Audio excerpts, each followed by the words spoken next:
ನಾಳೆ ನಮ್ಮ ಮನೆ ಗೃಹ ಪ್ರವೇಶ ಬಂದುಬಿಡ್ತು. ಸೊ ಅದಕ್ಕೆ ಇಂದಿನ ತಯಾರಿ ನಡೆಸ್ತಾ ಇದ್ದೀವಿ.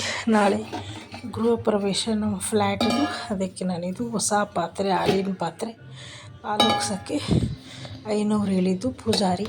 ಆಮೇಲೆ ಪೂಜೆ ಸಾಮಾನೆಲ್ಲ ತೊಳೆದು ಇಟ್ಕೊಂಡಿದ್ದೀನಿ, ನಾಳೆ ಏನೇನು ಬೇಕು ಅಂತ ನಾಳೆಗೆ ಸುಲಭ ಆಗುತ್ತೆ.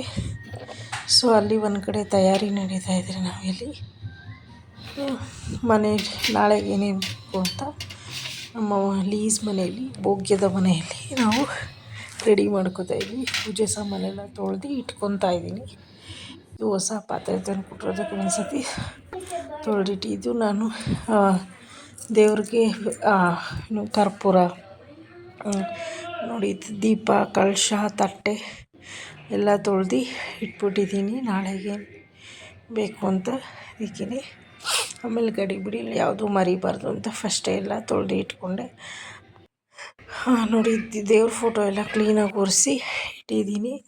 ಇದನ್ನೆಲ್ಲ ಇವಾಗ ಕ್ಲೀನಾಗಿ ಪ್ಯಾಕ್ ಮಾಡಿ ಒಂದು ಬ್ಯಾಗಲ್ಲಿ ಇಟ್ಕೊಂಡು ಎತ್ಕೊಂಡು ಹೋಗಬೇಕು ನಾಳೆ ಬೆಳಗ್ಗೆಗೆ. ನಾಳೆ ಬೆಳಗಿನ ಜಾವನೇ ಗೃಹ ಪ್ರವೇಶ ಇದೆ, 6 ಗಂಟೆಯಿಂದ ಸ್ಟಾರ್ಟ್ ಆಗುತ್ತೆ ಅಂದರು. ಸೊ ಅದಕ್ಕೇ ಇವತ್ತೆಲ್ಲ ಮಧ್ಯಾಹ್ನ ಇವಾಗ ಎಲ್ಲ ತೊಳೆದು ನಾನು ರೆಡಿ ಮಾಡಿ ಇಟ್ಟಿದ್ದೀನಿ. ಸೊ ಗಡಿಬಿಡಿಲಿ ಆಮೇಲೆ ಮರ್ತೋಗ್ಬಾರ್ದಲ್ಲ. ಇದು ನೋಡಿ, ಇದು ತುಪ್ಪದ ಗೆಜ್ಜೆ ಬತ್ತಿನ ಗುಂಡು ಬತ್ತಿ ಅದು. ಆಮೇಲೆ ದೇವ್ರದ್ದು ತುಪ್ಪದ ದೀಪ ಹಚ್ತಾರಲ್ಲ, ಅದು ತುಪ್ಪ ತಂದು ಹಾಕಿ ನೆನೆಸಿ ಇಟ್ಬಿಡ್ತೀನಿ. ನನಗೆ ಅದು 1 ತಿಂಗಳು ಬರುತ್ತೆ. ಡೈಲಿ ಶೇರ್ 2 ನೋಡ್ತಾ ಇದೆ, ಸಬ್ಸ್ಕ್ರೈಬ್. ಆಮೇಲೆ ದೀಪದ ಬತ್ತಿ, ಅಡಿಕೆ, ಶುಭೋದಯ.